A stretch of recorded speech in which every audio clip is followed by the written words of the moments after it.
Verbal Tap is back. I'm getting right past the intros that prove fighting is easier from outside the cage. We found that out. Acting not always as easy from inside the cage. With me, of course, Raf Esparza. Raf, how are you doing this evening? I'm doing well. How long should we tease the fact that we have to talk about how one of the fight ended? The whole episode. Let's not do Sterling till the very end. And let's cut Kai right beforehand. Yep. That way people don't get to hear, what an expert fighter has to say about the situation. With us as well, back to find out how his picks went, and I'm sure to tell us which of these fighters' ass he's going to kick next. Kai Kamaka. Kai, how are you? Doing good. Thank you guys for having me. Having him back. Raf, where do we start? Where do you want to go? Do we let guests decide? Like, do we start with the top? Do we start with the most interesting? A lot of weird shit happened and amazing shit. Let's just go from, I guess, top to bottom and then have Aljamain versus Jan as the main event. Okay. You know? Okay, so he wants to bypass the fact that we had a main event and get straight to the discussion. Okay. He's right. I have to I trust his myself. production I could go instincts. straight top bottom, but then we just switch that part as the main event. Let's get right to I it. feel you, bro. Yeah. I'm curious what you two think. Because I was having let me give it to the audience. If you missed it and have not been paying attention, we got you covered. An illegal knee was thrown in round 4 of a Petra Yan, who was, I would say it's fair, I thought he was beating up Aljamain pretty well. I just didn't think Sterling had any counters. It didn't seem. So on his knees, Yan throws the knee, connects-ish. Real chaos ensues because Alaman wins the title. It doesn't feel good. There are tears. There's been disputes of fake acting. Raf's writing a screenplay about the fight called Sterling's 9. There's a lot going on in terms of how we analyze it, but I'll start with the floor. Kai, what are your thoughts? What'd you think of the fight? It was a great fight. I thought, honestly, so prior to me being in Vegas, and I'm a big Peter Yan fan to begin with. I mimic him a lot. I take a lot from him. I'm a big fan. So initially, when the fight was announced, I never met Aljamain until I moved to Vegas, and my head was like, Peter Yan is gonna crush him. Because that's I idolize Jan, and I pick up on a lot of things that he does. He has a similar style as far as base towards me, boxing and wrestling. So it's easy to pick from him and see what I like and try to mimic him as much as possible, like anybody else does. Somebody that they like. And then I got to train to Aljamain, which he's a very nice guy, very cool guy. And then I got to see his skill set, which it also helped me my thinking of the fight, which is why I was so torn between the fight, because one, he's a teammate now of mine, and two, I actually got to go with him. I see where he's strong at, what is his strong points, how he thinks. But at the same time, I'm still a Jan fan, and then so it actually played out the way I thought it would. And yeah, it played out the way I thought it would. I thought the way that Aljamain could win is overwhelming him, and that was the only way, just because of from what I've seen of Jan. And it was working until it wasn't. I would say it worked for 3 minutes of the first round, and then after that, kind of tell it's hard to overwhelm somebody who's not doing anything back, right? Who's a champion, who knows what he's doing, who's not playing the game back with you. And that's why he's a champion. Regardless of who he's fought to get there, he's fought the best of the best. Some guys don't agree with his path, but he's still the champion for a reason. And I just thought that I spotted Aljamain. I don't know if you guys follow my social media and stuff, and I just thought that was his way of beating Jan. that was actually not that was his only way of beating Jan.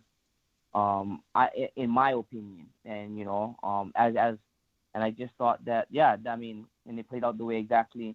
Then when let's get to what happens when the tide is fully turned already. Sure. And then the knee comes. It's an illegal knee for sure. For sure, it's an illegal knee. What happens after? And then what happens after post fight and all? Which kind of doesn't look bad. I mean, doesn't look good at all for Aljamain. And this is me, somebody who's been like I've worked out with him and stuff. It doesn't look good from a competitor standpoint, from what's going on and how everybody's attacking him. It comes with the territory. I mean, I don't know. For me personally, I mean, it comes with the territory with the way things were handled after the fight. The way, I mean, of course you got hit illegally, but I think that just from the events that happened after, all the backlash you're getting, it was bound to happen. Okay, there's a lot to unpack here, Kevin, and I'm gonna see if I can qualify a few of these things. First and foremost, I like the fact that you were able to describe the fact that when exactly the way you thought it was, at least that's how you were saying it, because the ending for sure went a way none of us thought was going to go. So up until that moment, I'm sure you're watching the fight and thinking, oh, this seems, right about up the alley of how that knee? Definitely wouldn't have predicted that. All right, well, that's a strange ending. Yeah, I mean, correct. Peter Yan should not have thrown the knee, right? It was, I mean, it was intentional, meaning he intended to hit Aljamain, but it wasn't intentional in the fact that he wanted it to be illegal. Of course not. He doesn't want it to end that way. Adrenaline is going. There's a lot of reasons why. Aljamain is fatigued. That's why he's staying on the ground. You know what I mean? He can feel the tide. So he's trying to play that game. All the while, Peter Yan, his adrenaline is still going. He's on the winning side of things. I mean, by far at this point, to where he's just thinking of hurting him. And then you have the other guy on the ground who's thinking only defensive now. You know what I mean? I see both sides.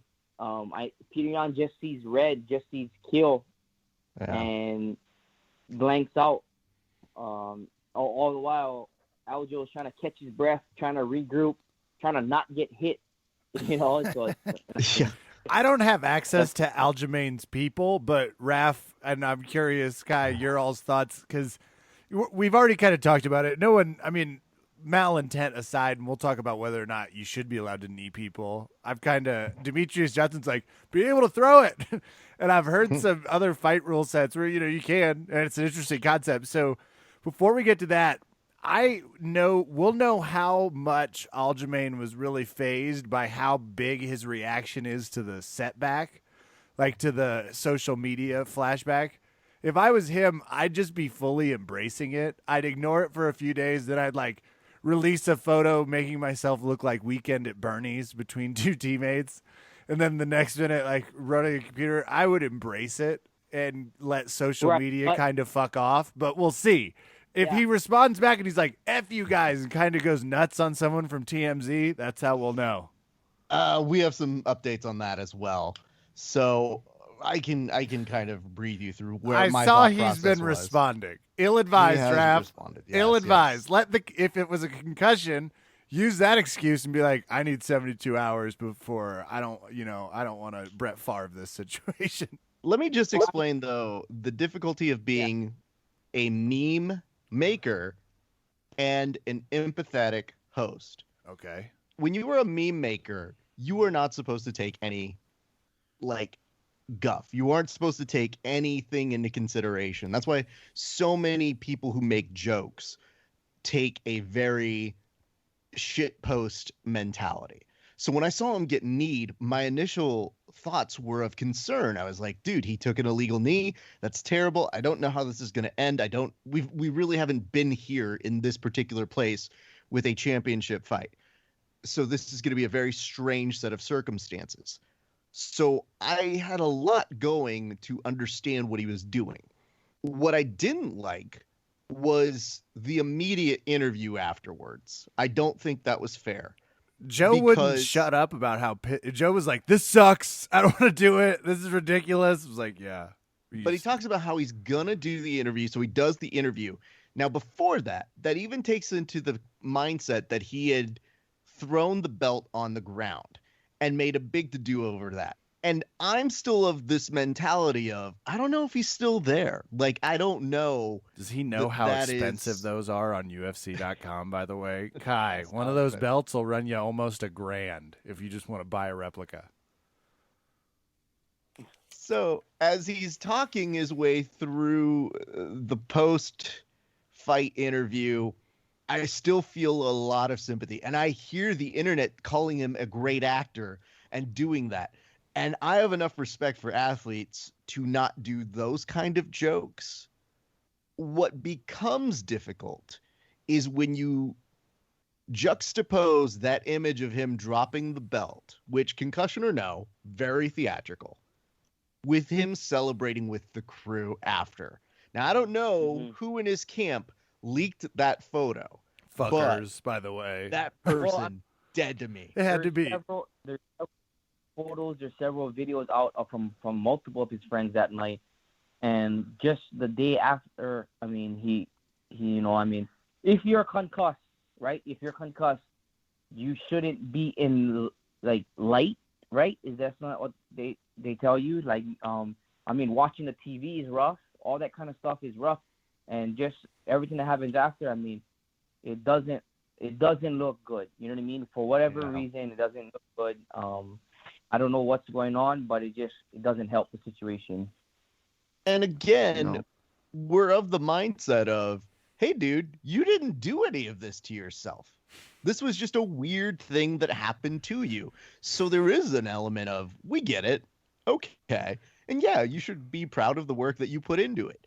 But for him to have thrown it down in that way, and you're mentioning the concussion syndrome of, that's probably not the best thing to do. I will respond to a few people who sent us notes, because I did put up a meme, and the meme that I did put up was just more of a joke, was, to me, and I don't even think this is a shitty joke, I just thought that photo of him with the guys raising their glass looked like the end of Ocean's 11 when they pulled off the heist. So to me, it just kind of looked funny in that regard. And yet we had people who were chiming in saying, like, well, what do you expect him to do? And I go, I don't really dislike him. It's just odd given what we saw. But I think the stupidest comments that we got were from people going, I don't know, man. I'd crack a few and I'd take some shots with my boys if that was the case. And I go, again, cannot stress this enough. We don't know enough about concussions. Drinking after concussions, bad choices, kids. But sure, live your life. I couldn't disagree more. I loved it. I was like, fuck yeah. Take that photo. You earned it, my man. So I guess the real question is here, Kevin, what do you want to see going forward in that division? I guess we're going to see them roll it back, right? That was the pretty clear response. And which hold on, let me make sure I know what weight class they're actually fighting at. Okay. So they're at bantam. You got to come it back. This is a shitty end. Everybody knows it. So this is welcome to the next fight. Can I tell you what did happen?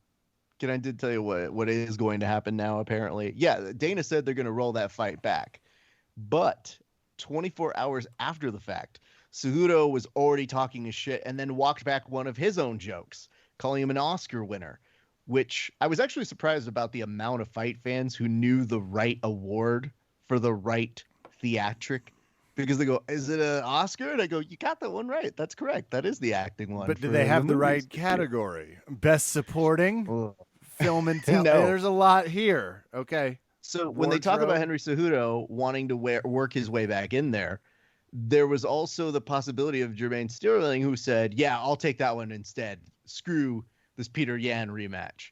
So now there's trash talk between Yan and Aljamain Sterling, and it just sounds so dumb. It's really bad. Yeah, it's just it's silly to me because the two different things that they are kind of talking trash to each other, it just doesn't sound as fun as you would hope a rivalry would sound. I'll just give you a little bit of a synopsis of what they're saying. Sterling, UFC, please allow me to clearly knee you in the temple. You weren't while you aren't looking. See how much of a clown you'd be then. I can admit, round 4, you were starting to land more shots, but the fight was statistically close despite me fatiguing early. The clown here is you, Peter Yan, paper champ, ducking the rematch already. Then Aljamain Sterling, I didn't know he was down. I was going to take the apology now. Aljamain Sterling, maybe Peter Yan need a break from the champion. This is something that I'm just curious about. If you look at the people who have been involved in the bantamweight division over the past few years, this is not boding well for it. But then you also have Cejudo, and then you have TJ. And then add in Cody No Love getting kicked off a flight like a Karen.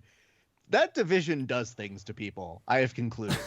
I think it has messed with their heads in many different ways because there's a lot of unfortunateness that has come in that division. Having said that, how do you think Aljamain Sterling preps a better plan for a rematch? I ask this over to you, Kai. Well, one of his coaches for this camp, Eric Nixick, was also my head coach. We were kind of talking, and I was sharing that I don't think I think he needs to be more efficient, right? As far as what the output he put in 3 rounds could be spread out within 5 rounds, and being strategically more calculated with, instead of hitting Jan when he's blocking, hitting him in his arms, feinting rather, like the feint would do just as much damage that you just did with that blocked punch. And you can see stuff, you can see set things up, instead of just throwing 10 and hitting 0 of them. You know what I mean? You add some feints in there and stop spinning when very unnecessary. I don't know. It's a hard game to play. Like the game has to switch because one, Jan's not going to respect the wrestling anymore. Mm-hmm. Jan might take him down. I think he has to switch mentally that he's not going to overwhelm Peter Yan. How he has won in the past. That's not going to work anymore. So he has to regroup and kind of fight it more strategically and more technically in different ways. Definitely a winnable fight. We've seen that. He can. I mean, he has good moments, but it's not going to be the way he thought it would be this last time. It wasn't just going to be he's going to barrage him, take him down, submit him, and make him tired. Because if I could just maybe make a suggestion, and I know you don't have to take the words of a host seriously. Could you just pass on the following suggestion from me to them? Thus, his coaches, maybe other people. In the rematch, less spinny shit. And let me qualify that. That was one thing that we were saying too. Like, I mean, and spinning doing stuff with a purpose. A lot of stuff with a purpose. He threw stuff out of and started panic wrestling. He was more panic punch. Everything was like out of panic. Like he had to make it a certain way. You know what I mean? That was the only way he was gonna win. Like I said, and that showed. Is overwhelming, and that's how Aljamain fights. Now you're not gonna win that type of fight against Peter Yan. It clearly failed. You know what I mean? So I mean, it has to change. The style of fight has to change. It was concerning to me in this regard that he would maybe attempt something spinning or maybe a Granby on the floor, and then all of a sudden Jan would have back control, and I'd go, he didn't get that. He didn't do any of that. He just literally caught him and said, "Yeah, I'll have back control now. This is fun." And I just kept thinking, oh no, he's timed him out. He not only knows he's going to do something kind of wild here, he was tripping him on a couple of those things. And listen, dude, I love me a good fight, but every time I saw him make some wild movement, I thought maybe what you're exuding here, which is, hey, dude, I know this might work in other fights, but let's not today. Right. I mean, you're not. I mean, he's a champ for a reason. Like, if it just not everything's gonna work on him, or like, he probably watched a lot of your film too. You know what I mean? Like, he knows where you're strong. You know what I mean? And so like, you can't be a one-trick pony. And I thought that's the way. I sparred Aljo, and I thought like that's his thing, right? Is overwhelming. Yeah. Guy doesn't have a gas tank. Like he just can always go. In a 3-round fight.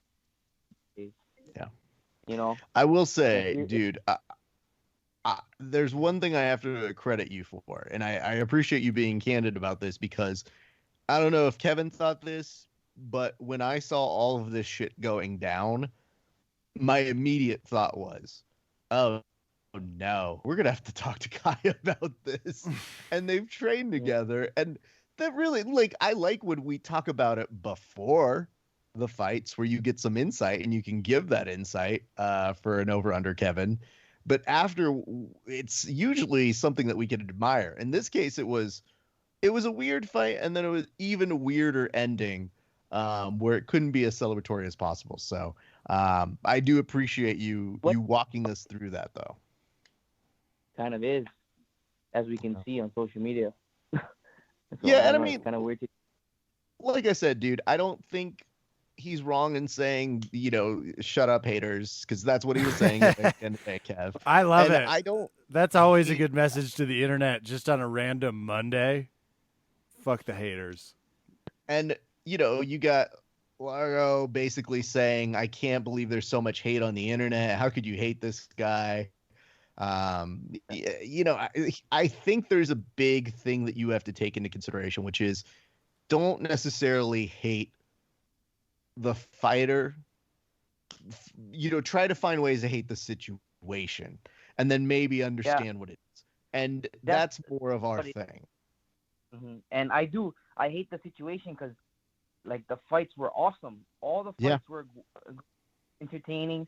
But this is what hangs over the event, and it's just a weird. It's a weird situation. And then the little events that happen after, the trash talk makes it a little bit more weird. But the type of banter going back and forth, it's like I don't know. It's just kind of weird. Like, what the heck? Like, it's more funny than anything. Like, to them.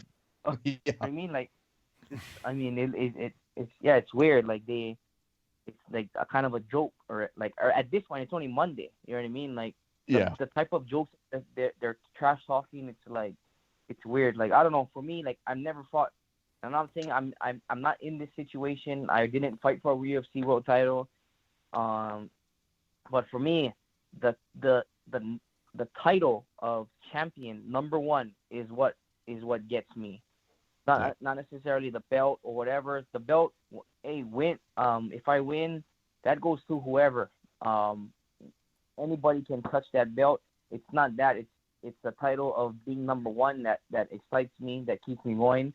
So I don't know, but I'm not in that situation, and it just looks a little funny right now, and it's kind of doesn't look good.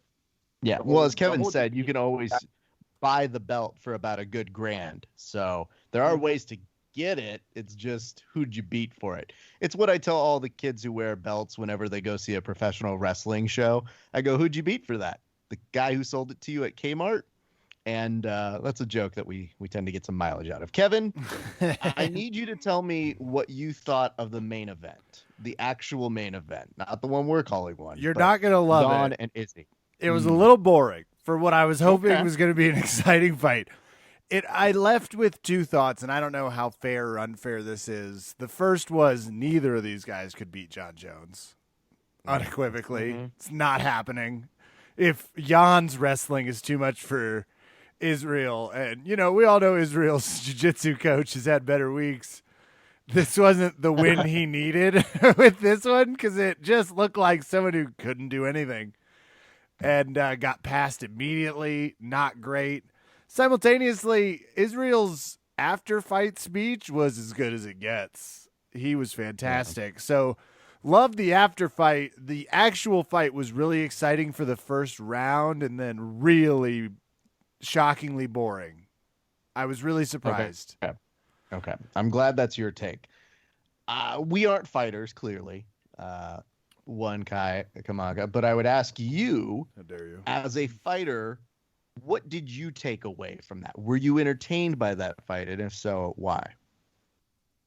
Well, one, it was kind of still frustrating to watch just because I was thinking about the other fight, like as a fan and just a competitor, it was frustrating, the cloud of the last fight. And then, so by watching it, I mean, I think you kind of, if I'm Jan, I kind of play, I mean, you fight, that's a good fight.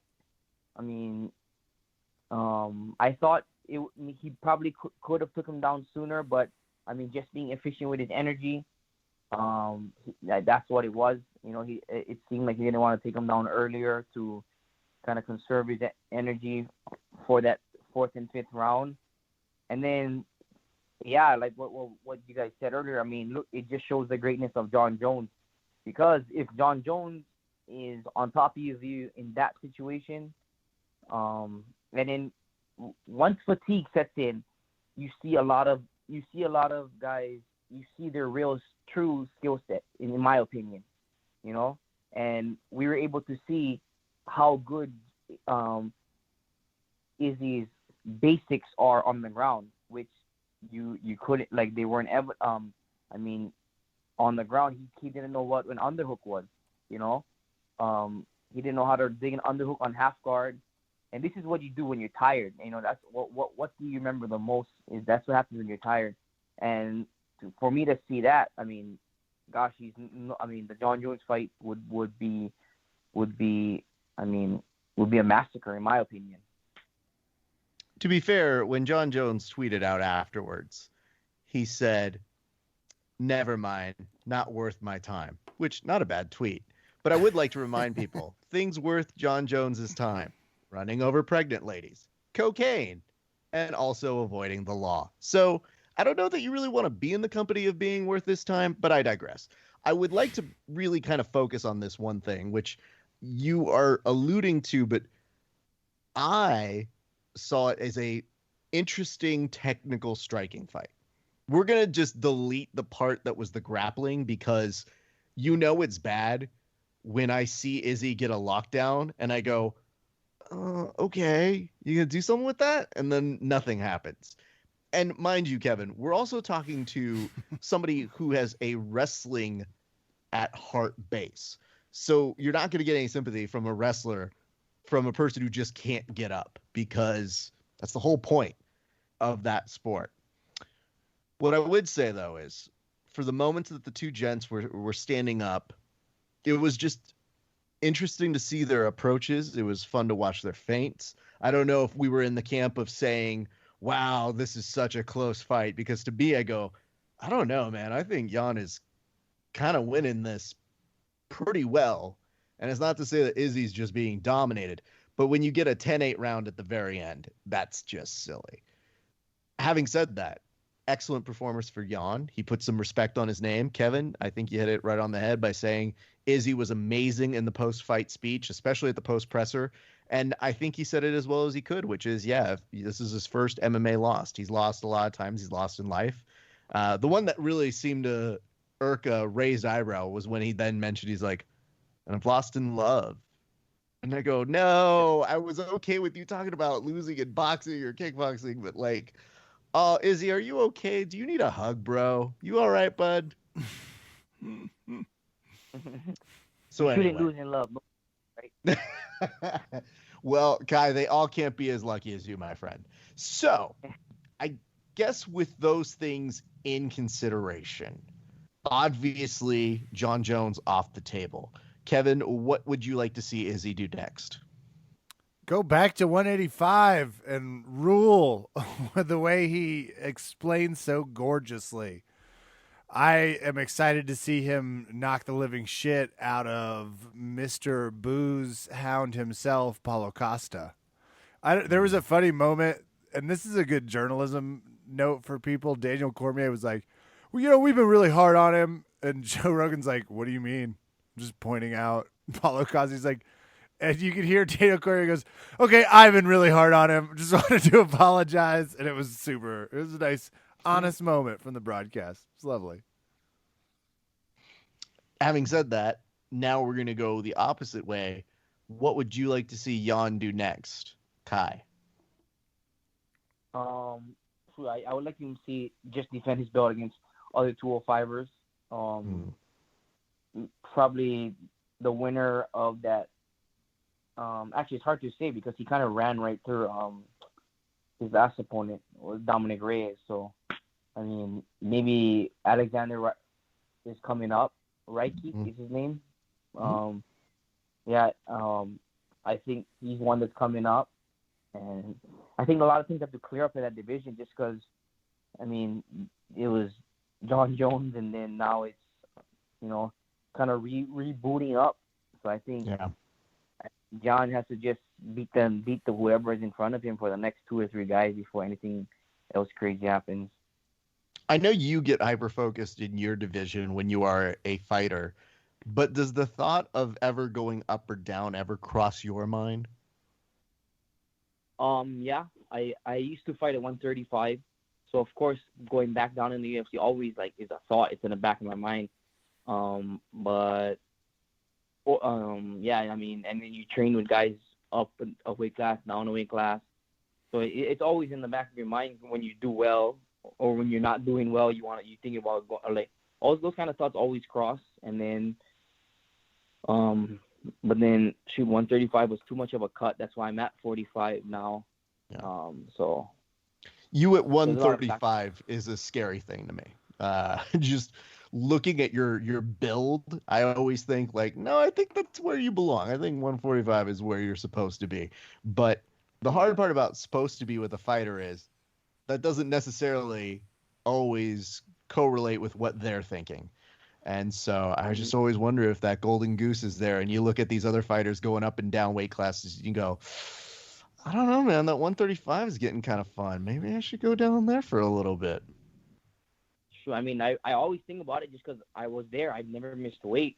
But, man, those 135 cuts and performances weren't well because it took a lot out of me to get there. And my performances were hindered. And, I don't think twice about the weight class I'm at now just because I enjoy the process. I enjoy the training in any type. I'm not just in boxing or wrestling, but jiu-jitsu practice, I enjoy it. Or strength and conditioning, I enjoy.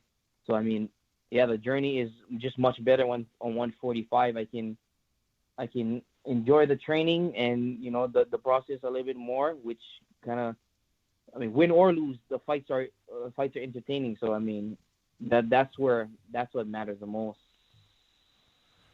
AKA, I think you're also in a good spot. Just a little bit of protein the week of maybe having a donut. Those also matter. And 135, Jesus. Whew.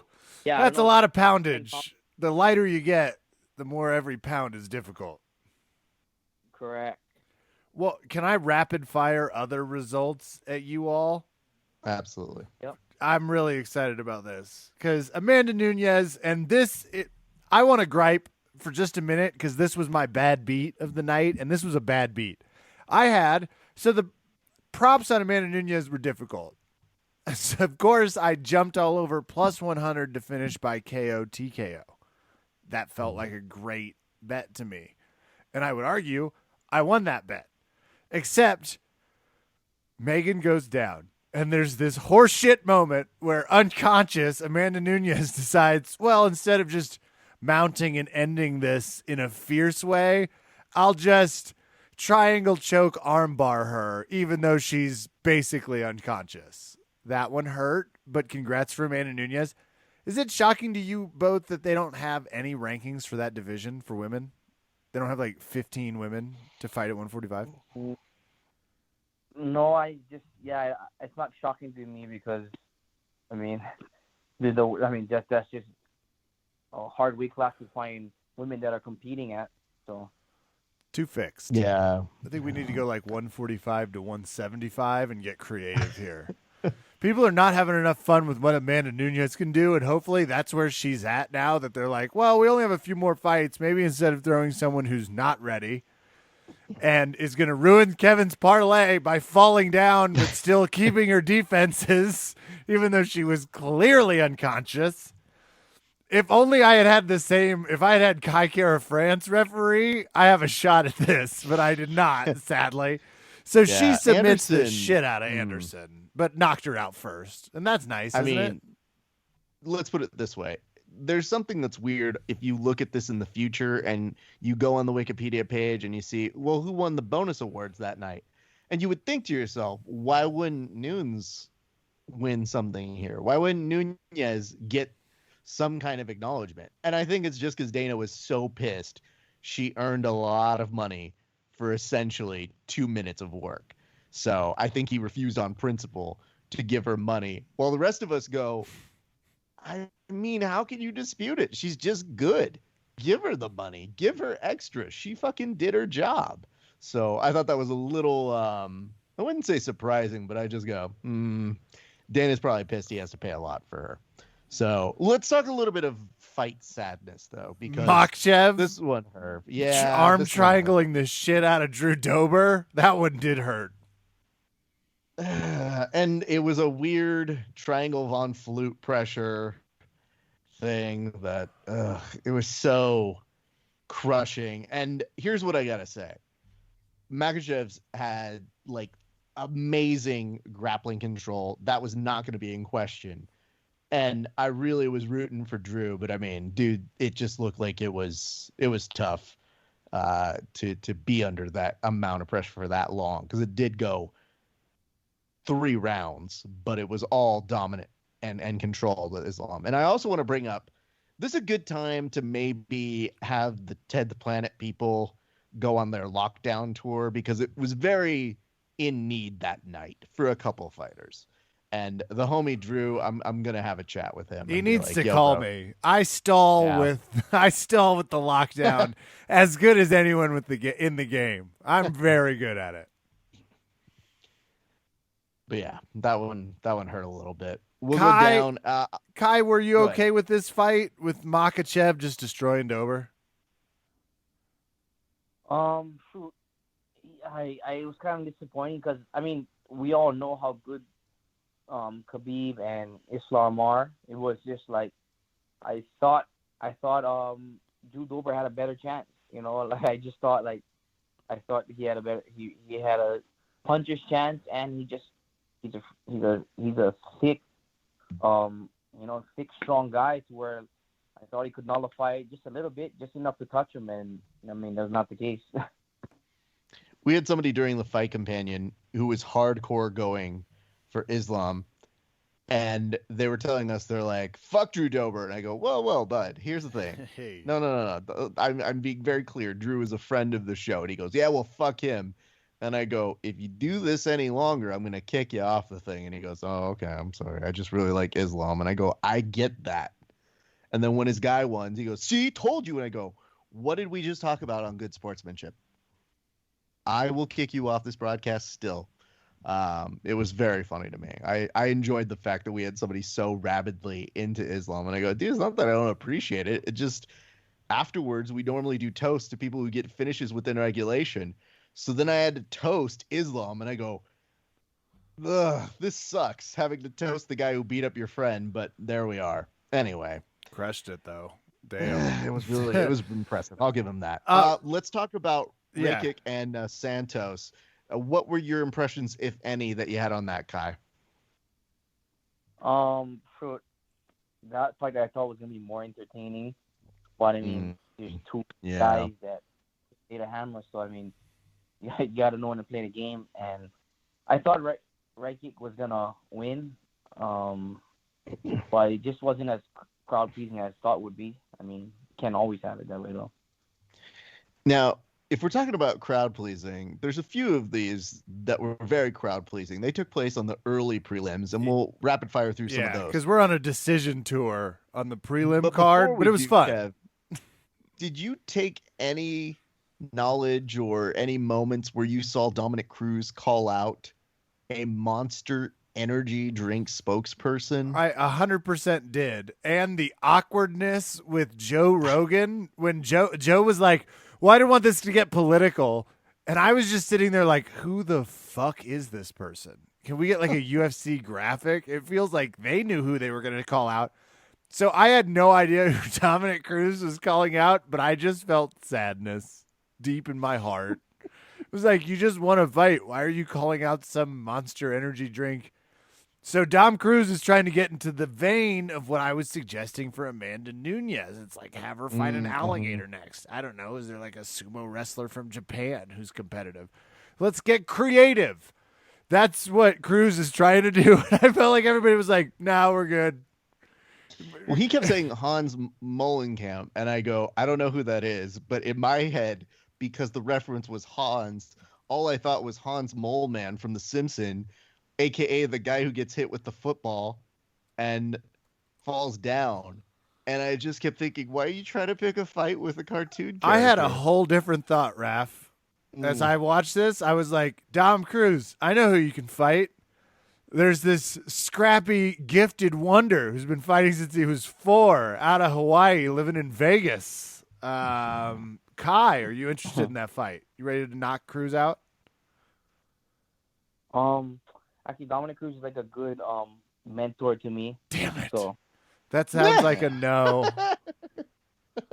Whoops, never mind. Anyway, yeah, I mean, Dominic Cruz is doing Dominic Cruz things just maybe a little slower is what I saw tweeted out. And yeah, I can go with that. But he still got it done against Casey Kenny. Meanwhile, Kyler Phillips, cousin of Kevin Phillips, can't prove it, did get a win over Song Yadong. That was also a fun fight. That hurt. I would ask this, though. If we are going over things, was there any hint of sadness in watching the Askarov and Benavidez fight for you, Kai? yeah, I mean there was. I mean just because again Askarov is really talented. I knew the situation going in, and Joseph Benavidez is one of the most loved guys in the sport and a great teammate of mine. And he's just a great guy. And he was just a step behind, and maybe at the level that he's fighting at and he's paid to fight at, it's just, I mean, maybe time is running out already. Just the way he fights, and we all know how Joseph Benavidez fights, and it just seems like he was always a step behind, and just it was hard to watch. Well, Askarov did miss weight, though. And that was a effing awesome fight. I don't know. I was like, Benavidez is spunky, man. He's still, because Askarov looked like he was just laying it on. It's like, nope, he's fine. And that was a fun fight for me. I thought that was one of the best of the decision fights. Yeah, and I would like to point out, I think the collective internet, and again, we've mentioned how shitty they can be. They very much like Joseph Benavidez. We all love him. So they were very sad to see that result happen. Also, kind of a weird element was Kai France. Now, Kev, you mentioned that you had something in terms of a referee allowing something. So he knocks out Rogero after, oh man, Kai France. I would have tapped 6 times in that first round.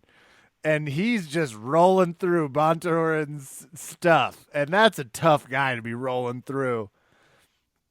Kai finishes that last escape, gets out, and flat lines Rogero. Just knocks him out. But effing Herb Dean is so... Herb needs to lose some weight, I think. Herb's looking a little slow in there to be moving around with these flyweights, because all of a sudden Herb's like, holy shit, where'd they go? Like he's looking at the wrong part of the cage because they just move that quickly. He bounces back, figures out what happened, because Kai France knocks out Rogero, and instead of having to like prove it with the few shots to the face, he stops, looks at Herb Dean. Herb's like, yeah, I think that's good. calls it, runs around the cage like a psychopath, realizes maybe he needs to hit him again, goes, and this time Herb Dean's like, I found you. No more hits. And that's how that weird fight ended.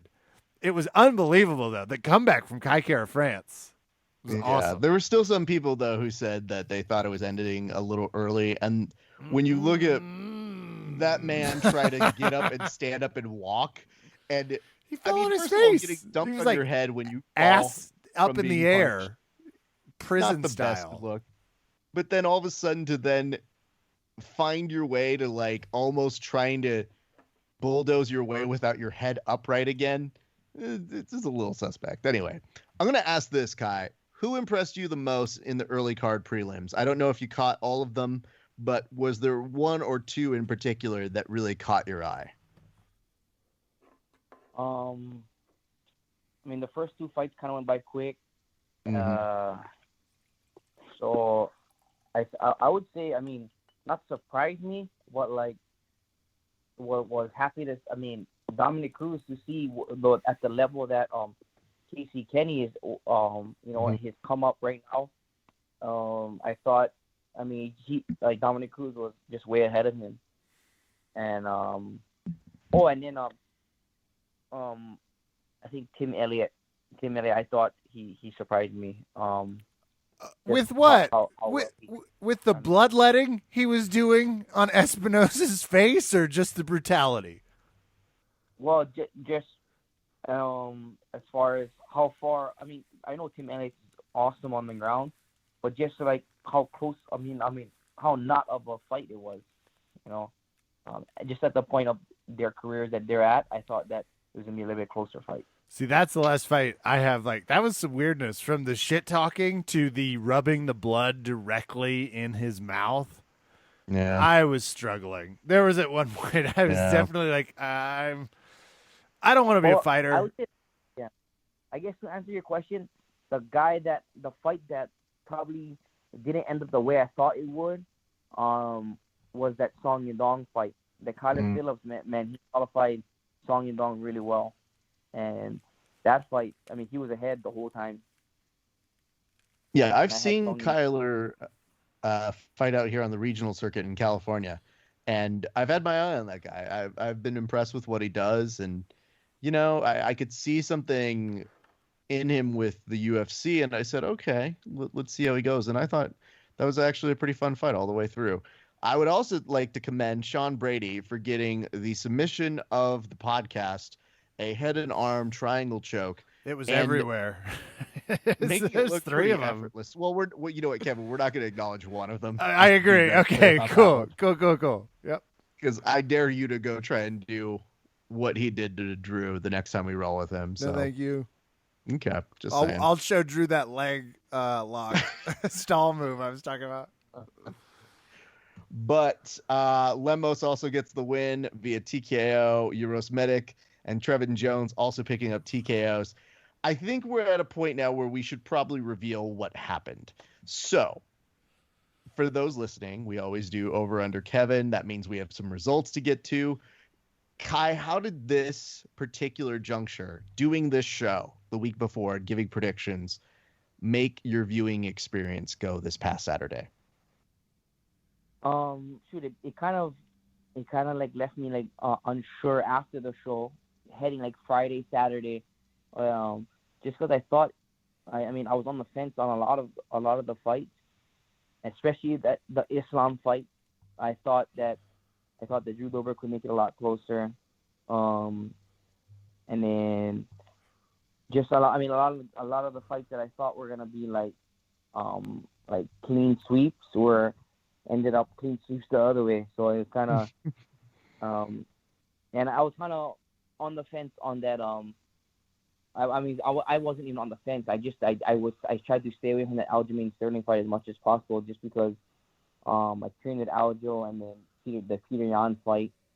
So actually, fair. Yeah, it was just weird. But then the rest of the fights, I mean, shoot, like I don't know, I kind of didn't know how to feel after, like, when you make early predictions and then you kind of like, maybe too early I made those calls, but then you kind of and then you're like, let me just enjoy the fight. Hopefully it plays out just to be a good event.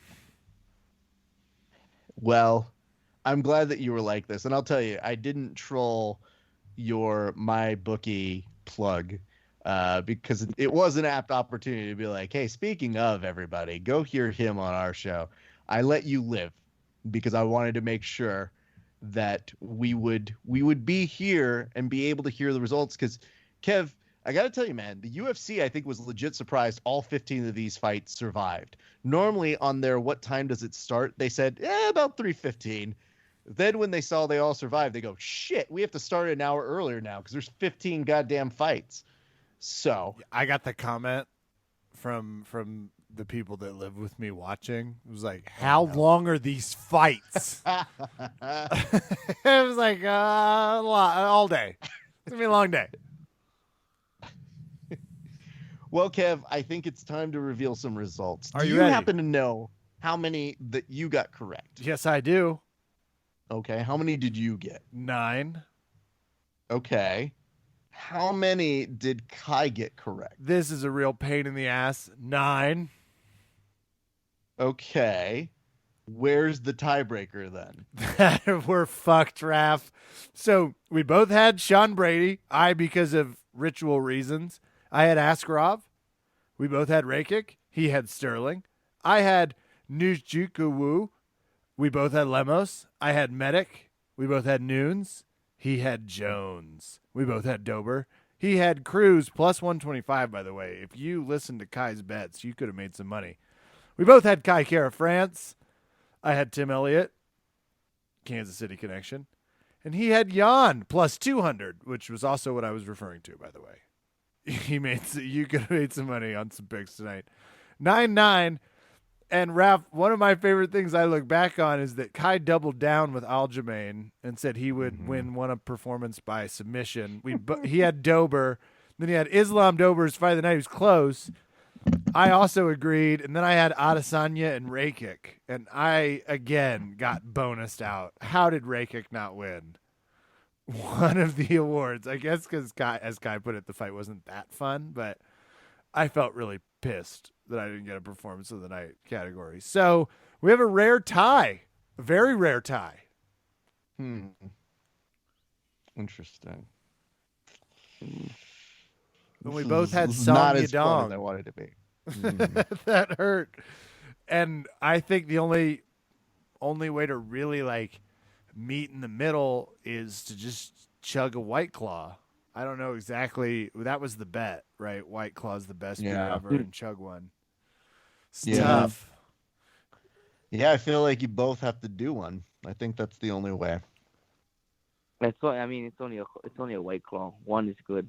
It's the having to One in proclaim me. how good it is that hurts, and having to buy it at the liquor store where my guy looks That's at the me. one that and hurts. It's like, yeah, I'm buying White Claws. It's Denver and it's March. I'm ready to party.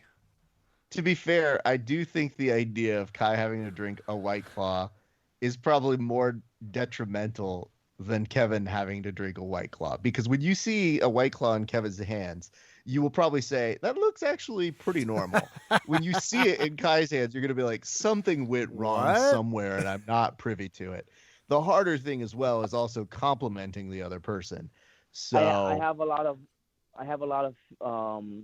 people around me that say it's like I should be like I would fit the look of a spokesperson for a White Claw. Yeah, I agree. Not that. You could spokesperson for some craft seltzers. Sure. Yeah. I Hey, will money tell talk. you this, though, It's the Kai. tan. Kai, compliments to whoever's doing your photos, though, because Right. your photos, when you're like, I've been told that I have the look of somebody. I'm like, what they're trying to say is you look like a model kid, and they're just trying to get you some sponsorships. So whoever's doing your photography, they're doing a great job. I would ask them, though, if they were to take photos of me, that they have very good understanding of Photoshop so that I can try to have the abs that you do. Thank you. It's actually since you asked me about plugs, like to plug, it's my boy Leon. Leon on his name is Archival on Instagram. But yeah, shout out to him. Well, he does great work. He And does. every time I see it, I get really angry because I probably pass by your photos as I'm eating the most fattening shit you can eat. And then I see you do that and I go, am I supposed to go hit like a punching bag right now? Like, come on, dude. I'm not in this mood. I'm at work. I can't do this right now, Kai. Wasn't always like this. Well, wait, when you say you weren't always like this, how big were you, sir? Well, I was never big, but I'm just saying, like, just the body that I maintain now.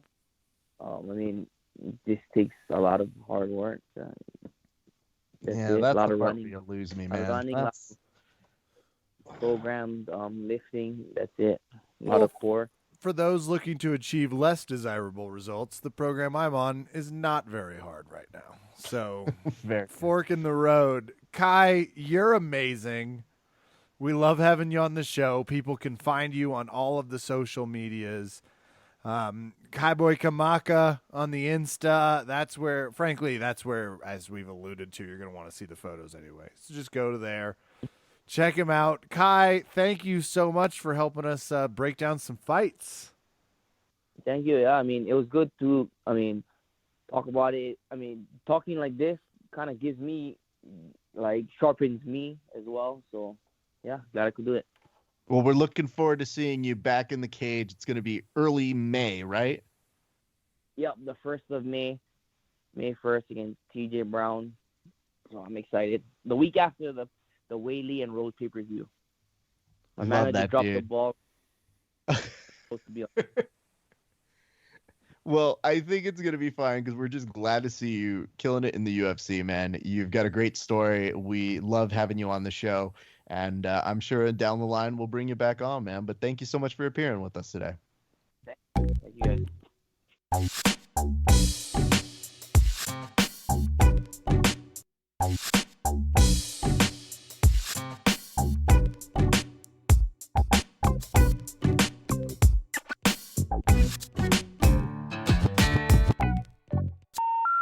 The number you have dialed has been changed. The new number is... Please note, the new number is